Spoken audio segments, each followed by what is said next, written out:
皆さんこんにちは。今回は岩手県一関温泉郷須川高原温泉をご紹介します。須川知らぬは生涯の損とも言われる須川温泉の開湯はなんと1100年以上前の平安前期とされています。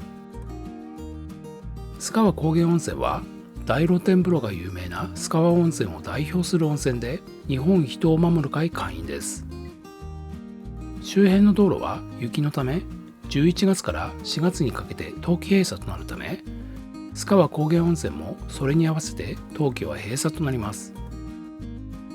この動画では須川高原温泉の自慢のお風呂を中心に、館内、お部屋、食事までフルレビューします。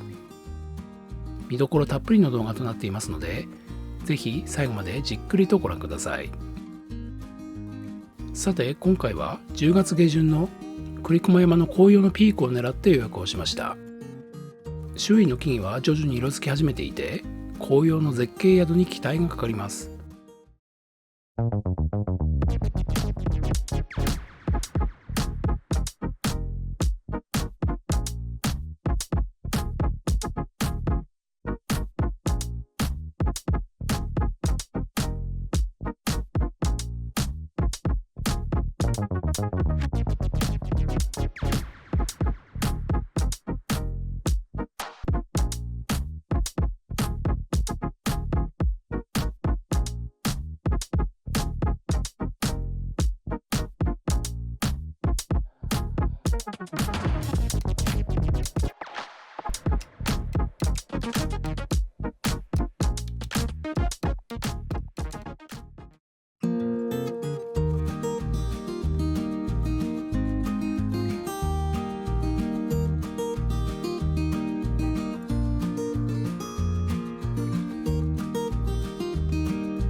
須川高原温泉は栗駒山の北麓、標高1126メートルにあり、秋田県側の栗駒山荘とともに須川温泉を源泉とする宿となっています。良好な泉質と優れた効能が認められ、昭和33年には国民保養温泉地の指定を受けています。部屋数は全36室、右には露天風呂、奥が旅館棟、左が自炊棟となっています。宿の脇には栗駒山の登山口があり、少し登ると毎分6000リットルとも言われる須川温泉の源泉が湧き出しているのを見ることができます。立派な看板のあるこちらのエントランスから中に入ってみましょう。ロビーは広く開放的になっています。チェックイン時にはロビーに登山客の方がたくさんいましたよ。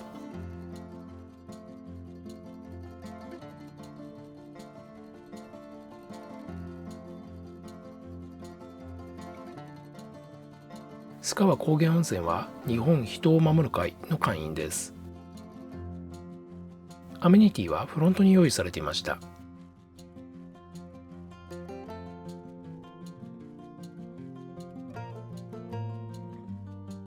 昔の写真がたくさん飾られてギャラリーのようになっています。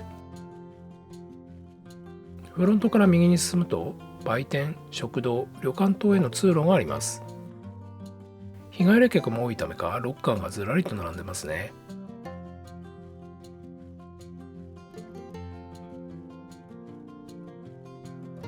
売店は後ほどご紹介します。食堂の前に自販機コーナーがありました。フロントでチェックインです。お部屋、館内、お風呂、食事の時間などを説明していただきました。今回のお部屋は A タイプ、1泊2食、家族3人で約42,400円でした。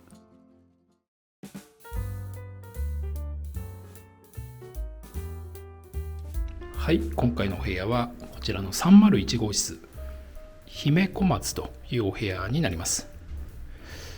こちらはね、角部屋になってまして、外の景色が廊下からもねこんな感じで見えるということになってます。鍵はねこんな感じの鍵になってます。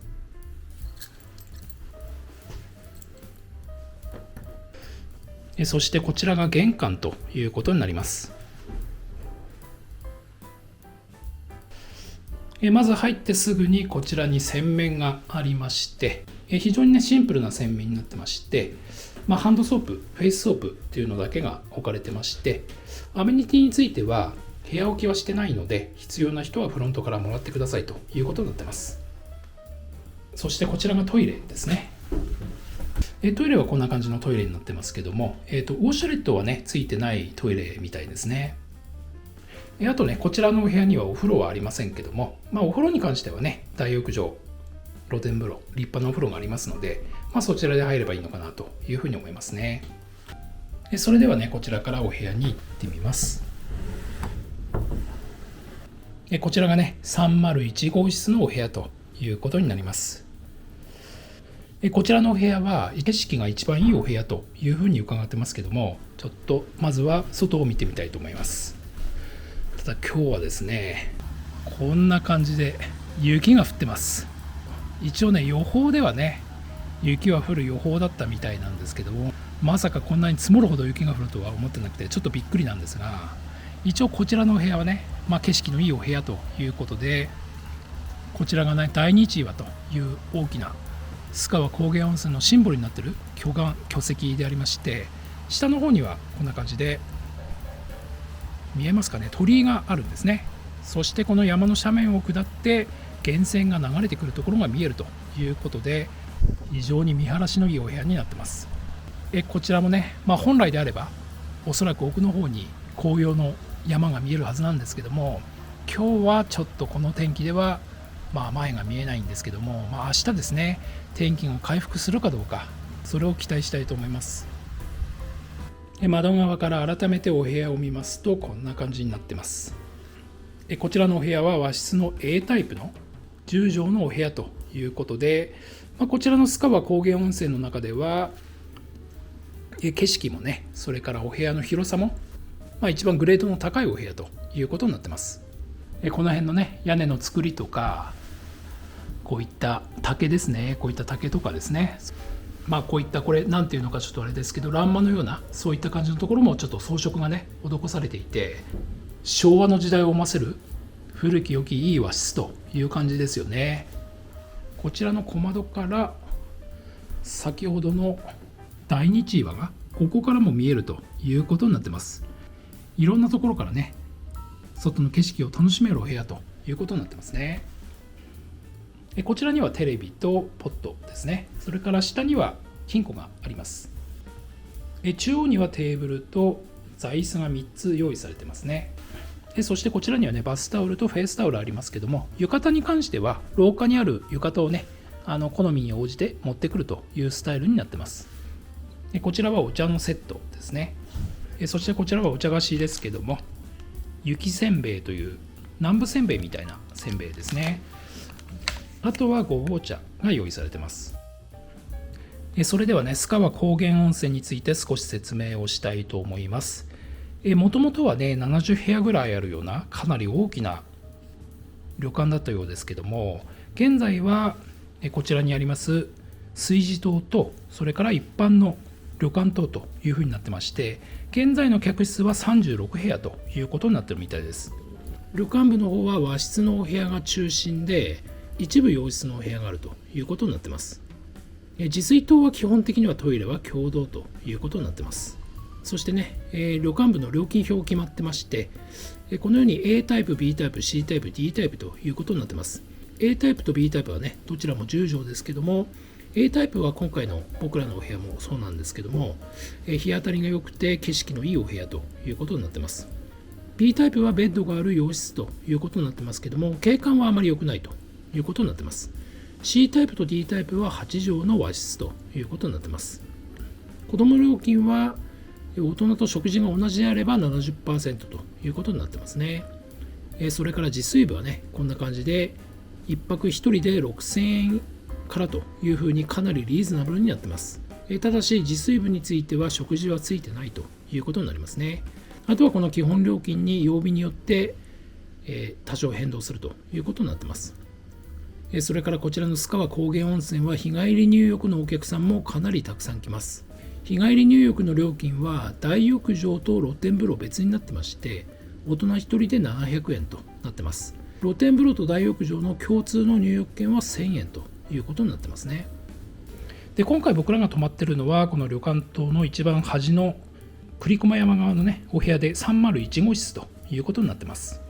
そして何といっても須川高原温泉の名物といいますか魅力はですね、一応こちらに4つ書いてますけども、硫黄泉のお風呂ということで、一番の名物はね、こちらに露天風呂大日湯というふうに書かれてますが、 9×9 メートルの浴槽ということで、こちらが名物のお風呂ということになってます。それから大浴場と中浴場というのはね、炊事棟の方にあるお風呂みたいですけども、あとはさらに外のね少し山を登ったところに蒸し風呂というお風呂があります。大浴場に関しては撮影の許可をいただいてますので、こちらは後でお見せしたいと思います。それからこちらのね須川高原温泉の泉質ですけども、源泉名は須川温泉冷泉の湯ということになってます。それで泉質は岩硫黄鉄ナトリウム塩化物硫酸塩泉硫化水素型 pH は 2.2 ということになってます。なんといってもすごいのはね、毎分6000リットルの湧出量ということで、こちらのお部屋からもね下に見えますけども、露天風呂よりね少し先に行ったところから源泉が湧き出てます。そちらについてはね行ってみましたので、後でご紹介したいと思います。源泉温度はね51度前後ということで、硫黄泉としてはね比較的低めの温度ですので、源泉 100% かけ流しにすることができるということになってます。ということで須川高原温泉の301号室のお部屋でしたけれども、いかがでしたでしょうか。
でこちらがね、中浴場冷泉の湯というお風呂の脱衣スペースになります。こちらはね少し古めのお風呂ということで、こちらにはねある程度カゴの数はありますね。そして奥の方には洗面が用意されてます。こちらがね冷泉の湯というお風呂になります。かなり曇ってますけども、結構大きめのね石造りのお風呂ということになってます。手前側はね、すのこのような木造りになってまして、それから周りもね、そして上も全体が木造りになってまして、非常にいい雰囲気のお風呂になってます。こちらのお風呂はねこの須川高原温泉で最も古いお風呂ということで、やはりかなり歴史を感じるようなそんな感じのお風呂になってますよね。そしてこちらのねお湯の特徴はかなり熱いんですね。45度、源泉から最も近い位置にあるために源泉がほとんどそのままのね温度のお湯ということになってるみたいです。ただやはり硫黄のいい匂いがして、そして薄めのね乳白色ということになってまして、非常にいいお湯になってますよね。こちらのお風呂には洗い場が2つ用意されてまして、こちらにはねシャワーも用意されてます。こちらがですね貸切風呂ということで、こちらが朝霧という貸切風呂ですが、こちらが44度設定になっているということですね。そしてもう一つ、こちら夕霧という貸切風呂は42度設定ということみたいです。基本的にはねどちらもほぼ同じようなお風呂ですので、こちらの42度の夕霧の方をねお見せしたいと思います。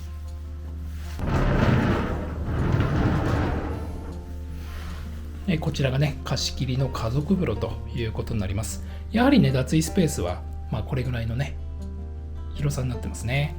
そしてこちらにお風呂がありますけども、ちょっと行ってみます。こちらが貸し切り風呂ということになります。全体がね木でできていて、非常にひなびた感じのお風呂になってますよね。石の湯船がありますけども、結構広い湯船になってますよね。もうこれであれば、家族程度であれば十分にゆったり入れるのかなというふうに思いますね。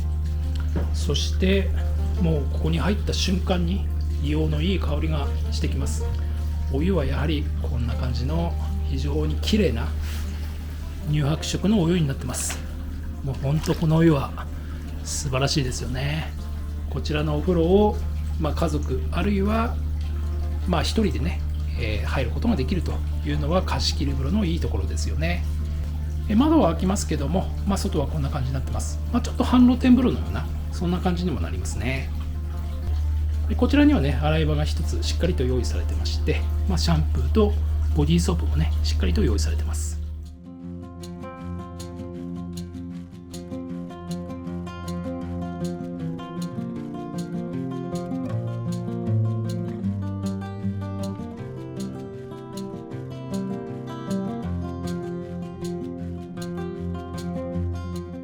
こちらが男性の大浴場の脱衣スペースということになってます。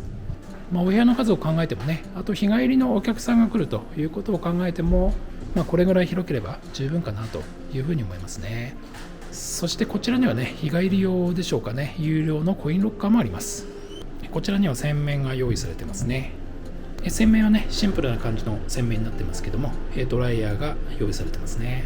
ではこちらからお風呂に行くことができます。こちらがね男性の大浴場の内湯ということになります。かなり湯気がすごくてちょっと全体なかなか見えないんですけども、床がねほぼ完全に木造りになってまして、そして周りもねこんな感じの木造りの周囲になってまして、非常にいい雰囲気のお風呂になってます。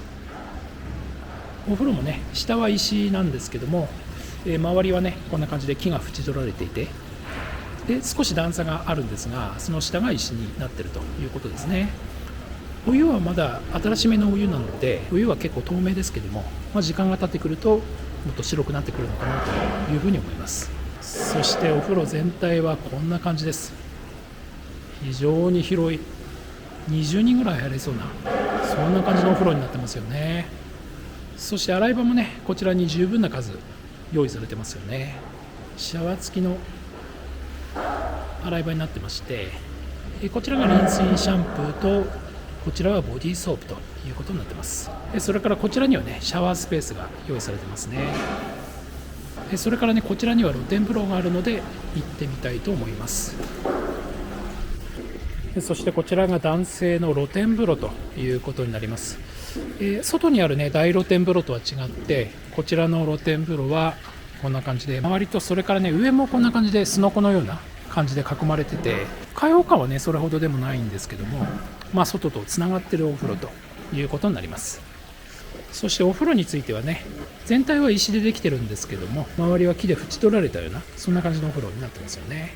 お湯に関しては他のお風呂と同様の薄濁りの硫黄泉ということになってます。あとはこちらの窓からね外の景色が少し見えるという感じになってますね。日本庭園風になってますよね、こちらはね。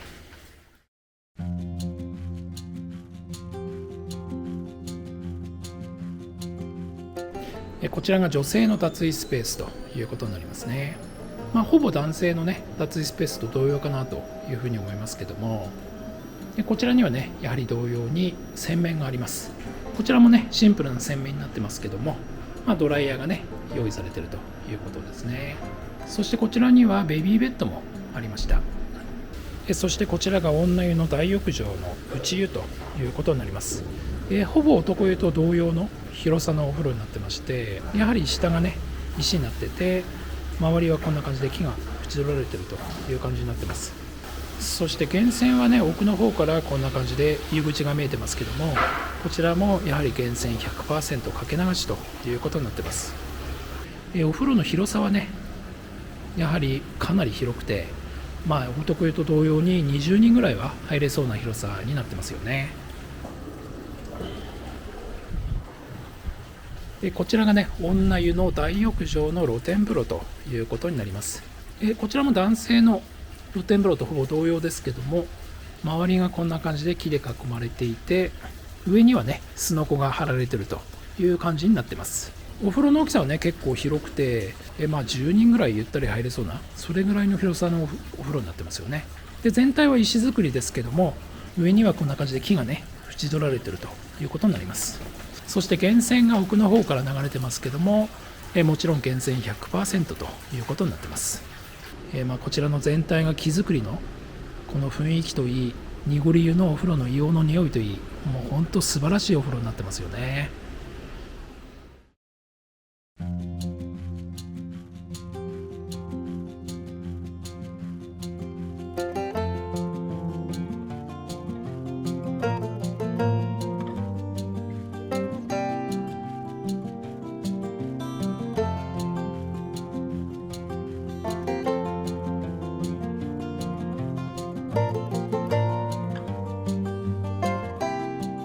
こちらが受付ということになってますけども、日帰りのねお客さんもいますので、こちらでチケットを買って、そしてこちらで受付をしてね入るということになってます。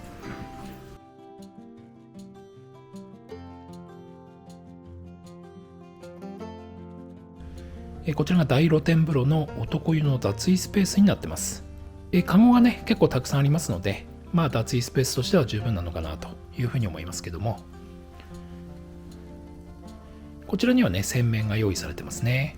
洗面もねシンプルな洗面になってますよね。でこちらにはドライヤーが用意されてます。そしてこちらにはお手洗いがあって、雨の時なんかにね使える傘が用意されてますね。脱衣スペース全体ではこんな感じです。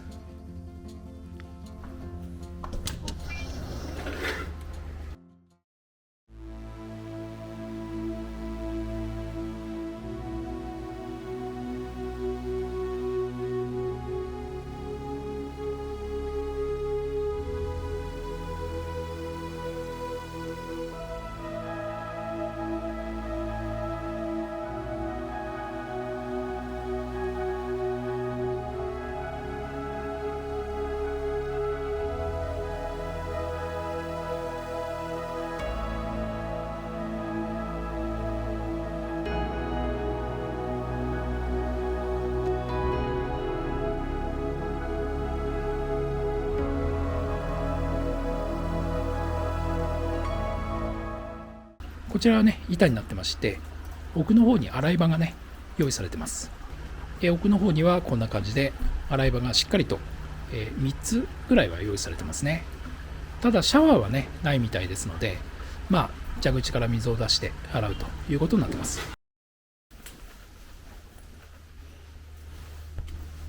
こちらが大露天風呂の女湯の脱衣スペースということになってます。ほぼね男湯と同様かなというぐらいの広さになってますよね。こちらにはね男湯と同様に洗面が2つ用意されてまして、ドライヤーもしっかりとありますね。そしてこちらにはトイレがあります。あとは雨よけの傘もね用意されてますね。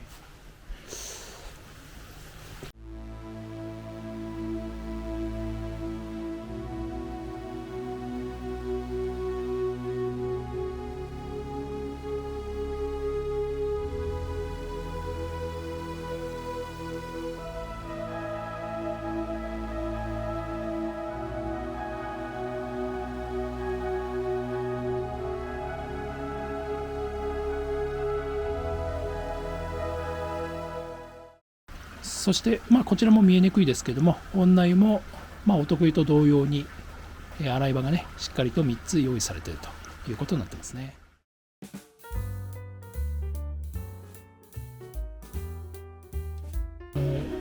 上の方じゃなくてもうすぐその辺から、あそこから湧いてる。あ、そうなんですか。なので本当に歩いてすぐのところで湧いたやつをそのまま館内に含んで、源泉は一つなんですか。一つあ、一つです。この上を栗駒山荘さんにも引い引て、き湯で、今53台。なかなかねちょっと止まってます。これぐらい低い温度なんてあんまないですよね、溶泉で。この温度だからこうやって使えるんですけど、暑すぎれば埋めたり、あるいはいろいろこうぐるぐるぐる回してそうですよね。やるとか。確かに。でここはもともと蒸し湯がふかし湯って、昔はこういう感じで、こういう感じでこうなって、これが今4つにこう仕切りが入って、なるほど。要はパーソナルな感じになってますけど、昔はこういう感じで開放してて、大正2年でこの通りなので、で昔からここはこういうふかし湯があって、こっちなんかもすごい、すごいですね。温泉も確かに古いんですけど、ここはそういうなんですかね、蒸し風呂みたいなのが昔からそうなんですね。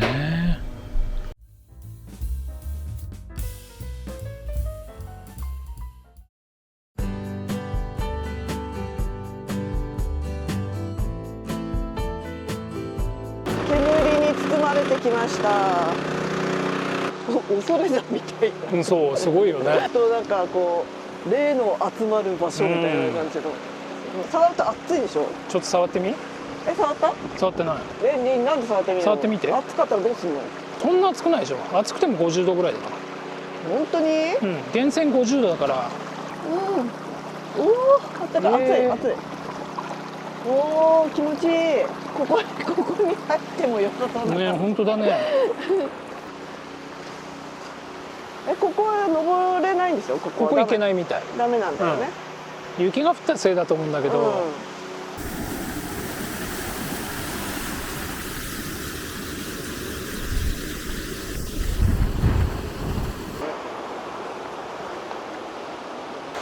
泉神社。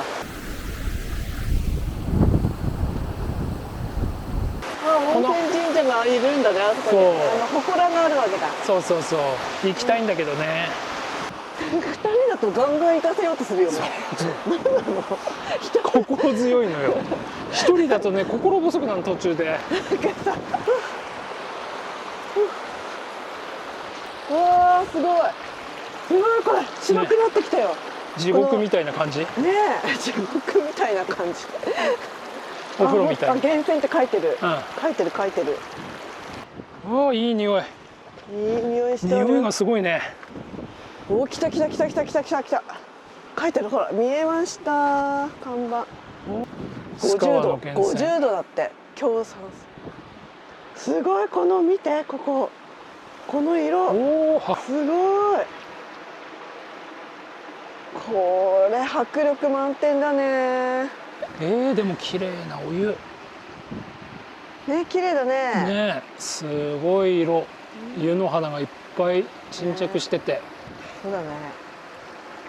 すごい。大丈夫？大丈夫でしょ。大丈夫。おうひゃー。なんか本当に今回はもう温泉尽くしだな。ね。気持ちいい。ちょっと私の写真撮ってちょっと。あちい。郷ひろみになりそうだ。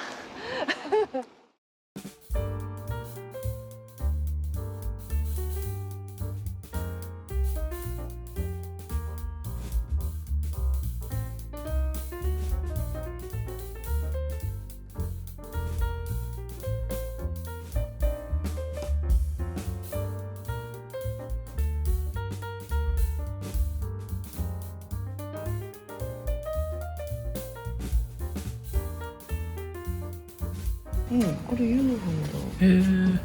湯の花。ストロベリーチョコ3種類ある。手作りアイスポラーノ。ね、ほら来る途中にあったよね。ちょっと混んでた。あったお店ね。これもここで食べられるなんて。本当だ、すごい。ちょっと開きっぱなしのやめて。使おう。でもなかなかいいね。いいね。正面はどういう感じなんですか。この栗駒のお山さんが書いてあるのかな。県境にあるからね。ね、秋田とね。秋田犬の花くそ。秋田犬クッキーもある。あ、これもなかなかリアルな形をしてるね、これ。うんち。これは稲庭うどん。あ、稲庭うどんなのこれ。人気ナンバーワン。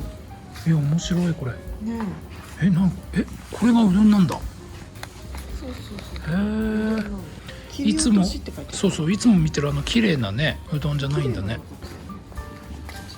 あ、そうだこういううどんだったらねわかるけど。へえ、面白いね。あ、これ全部稲庭うどんなんだ。すごい。ね、お部屋にあったねこれ。須川限定商品だって。おや、味付け。これ。エブリガートの焼きチーズサンド。飲み物はこんな感じ。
じゃあ乾杯。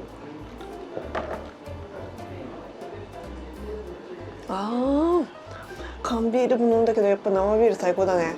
ではいただきます。さあ何があるかな。これはなんか麩とかをこう煮たやつかな。ね、面白いね。油揚げの中にこうかまぼこ練り物が入ってるような感じ。なるほど。周り油揚げなんだこれ。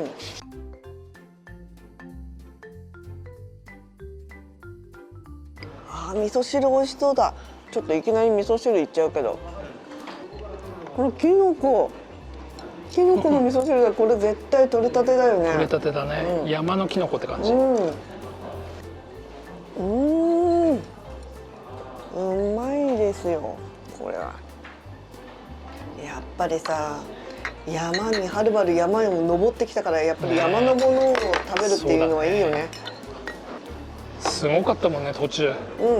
紅葉がさ、だんだん紅葉してくるのが分かったしさ、紅葉来たと思ってたら雪がすごくなってきて、ビビったちょっと。このキノコエリンギかな。このキノコすごいコリコリしてて美味しい。ピリ辛で。この栗、これ取れたんじゃない？ここら辺で取れた栗。すごい。ほら栗、これ取れたての栗だよ。栗美味しい。ね、栗うまそう。栗ね、これこんな食べやすくできるわけ。なんてことない栗だけど、なんかすごいこう綺麗に剥けてさ、おいしい。お風呂もコバルトブルーっていうのはああいうことだね。いい色してたよね。すごいお風呂だったね。今日はね、もう雪も降ってもう体もちょっとこう冷えてたっていうのもある。本当にこう匂いも最高。匂いいいね。最高。でもさ、大露天風呂で娘を見失ってしまったっていう事件が。煙がすごくてね、湯煙が。そう湯気が近くにいると分かるんだけど、ちょっとこう周りで遊んでるともう見えなくなっちゃってどこですか？どこですか？すごかったね、本当。すごい湯煙っていうのはこんなもんだ、いいお風呂。最高だわ。明日ね、もうちょっとね見えるといいんだよね。もっとこう景色がクリアな感じで見えてくれればいいよね。さあお魚、アユ、アユ、アユだって。アユの塩焼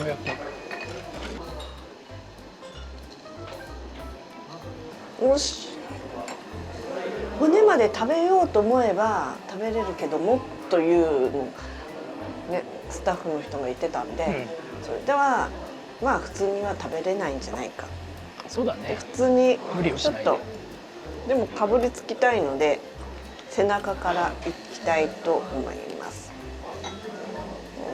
今日はちょっと息がない感じですけど、まあふわふわ。あ、美味しそう。美味しいよ。あ、レモンかけたのが正解ですね。美味しい。皮もねそんな厚くなくて美味しい。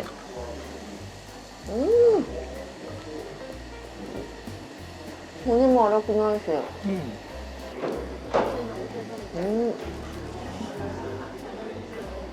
美味しい。お魚やっぱ豪快に食べるのがいいね。頑張って食べました。わあ、美味しかった。前沢牛の蒸し焼きでございます。どうしよう。野菜を肉巻きにしていただきますか。ちょっと貴重なお肉なんで。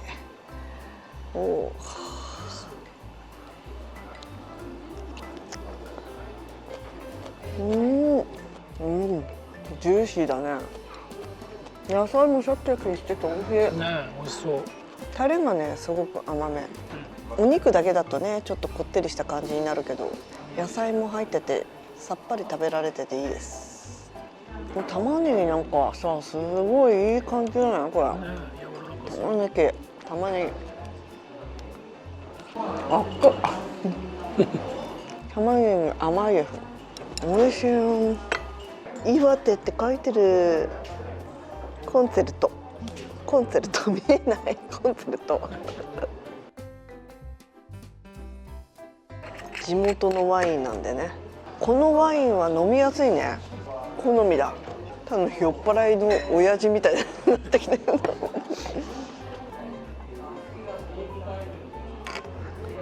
あ、鶏肉が大きいのが1個乗ってんだね。美味しそう。まず汁はもう鶏だしが効いてんね。だしが効いてて美味しいよ。なんかいろいろ入ってるよね。里芋やらないやらね。本当に。そう、すごいいっぱい入ってる。気になるのはやっぱ麩なんだよね。美味しそう。麩はねやっぱりねもうじゅわーっとくるよ。結構なボリュームですね。そうだね。肉もあるし魚もあるし、すごくバランスよく出てると思います。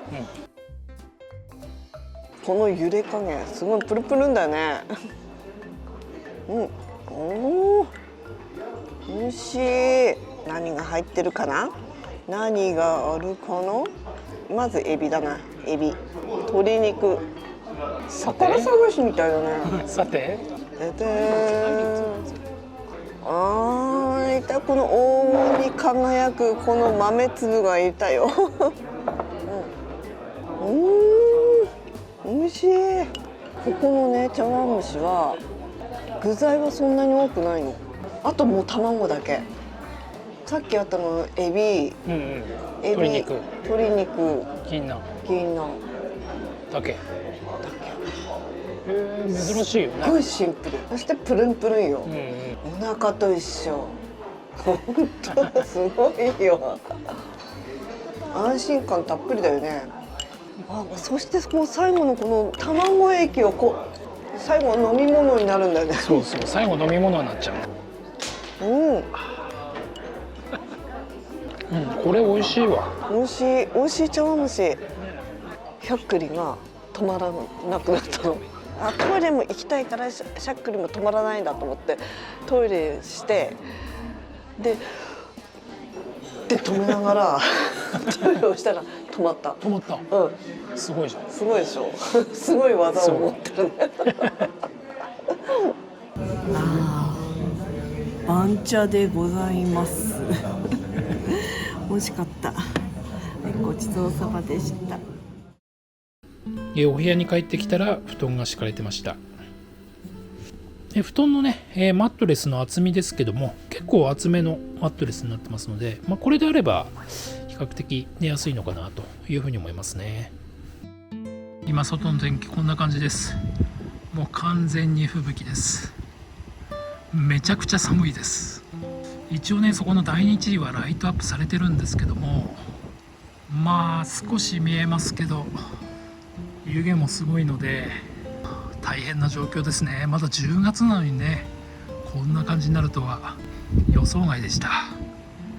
今ここ窓なんですけども、窓にこんな感じで雪が積もってて、そしてね、この扉の奥のここがほとんど冷蔵庫みたいに冷えてます。お部屋もこちらのストーブだけだと足りなくて、こちらのファンヒーターを追加してもらいました。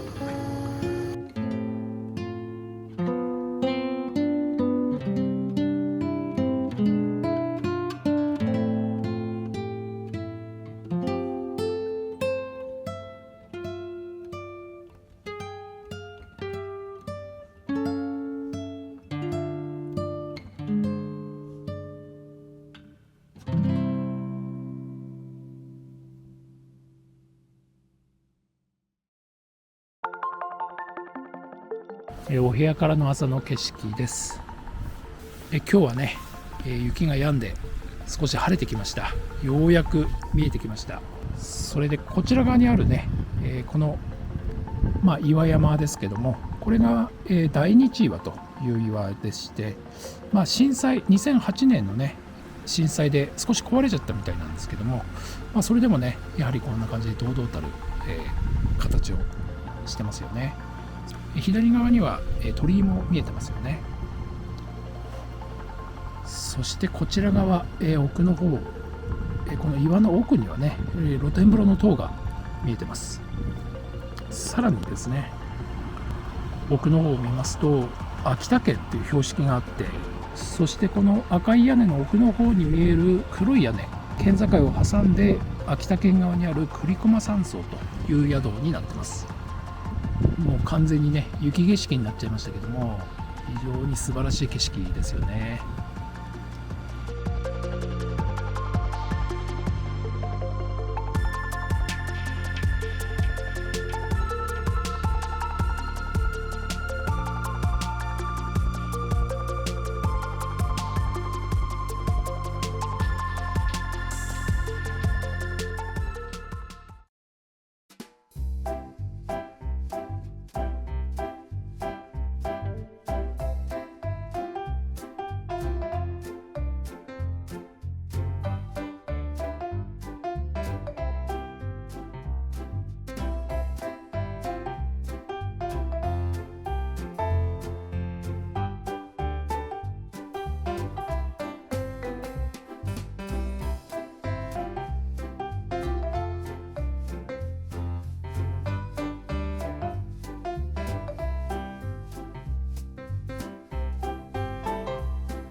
さあ朝の一杯で牛乳乾杯。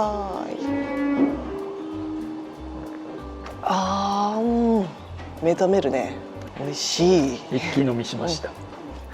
真面目なんだって。一気飲みしました。さあじゃあいただきます。すごいなんか山のものとかいろいろあって、ね、ちょっと欲張っていろいろ持ってきたけど、このきんぴらごぼうがテリテリで美味しそうだった、あとこれが地元の館内で育てた野菜のサラダ、ね、ベビーリーフとか、美味しそう、新鮮な感じ、久々になった気分でございます美味しい、シャキシャキだね、全然苦味もない、ご飯も美味しいね、なんか田舎のお料理って感じだよね、おひたしもなんかシャキシャキしてうまいんだけどあとこのナスね、これなんだろう、あ、インゲンか、湯豆腐取ってきたね。湯豆腐いただきます。タレもねあって美味しいね、美味しいね、だし醤油みたいな感じ、これもずく、もずくじゃないでしょ、もずくじゃないの、めかぶ、そう、めかぶそうそうそう、いつも忘れちゃう、甘めの酢だね、ちょうどいい量だ、ちょっと入ってて、今日も美味しくいただきました。この旅が終わるよ。ごちそうさまでした。フロントでチェックアウトです。須川高原温泉いかがでしたか？予想外の大雪はありましたが、須川高原温泉の雪景色と雪見風呂を堪能できるレアな素晴らしい宿泊でした。これからもいろいろな宿をご紹介してまいりますので、引き続きご覧ください。